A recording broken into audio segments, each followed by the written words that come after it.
Do'stingdan mo'jizalar so'ragandik. Bittasini ham ko'rsatmadi.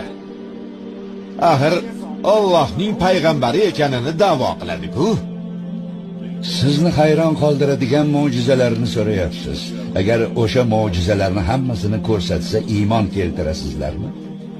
Muhammadga haq dinni yuborgan zot haqqa iymon keltirmaysizlar.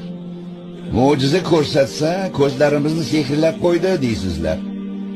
Qadimda payg'ambarlar ana shunday mo'jizalar ko'rsatgan edi. Mo'jizani ko'rganlar iymon keltirmagan.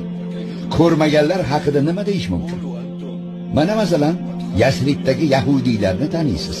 Musoning mo'jizalari haqida eshitgansiz. Dengiz bo'linganini bilasiz. Bunga guvoh bo'lgan Fir'avn bilan uning qavmi iymon keltirganmi? Sizlarchi? Musoning mo'jizalari haqida eshitgach, yahudiylarning dinini qabul qildingizmi? Yoki biz ko'rmadik-ku dedingizmi?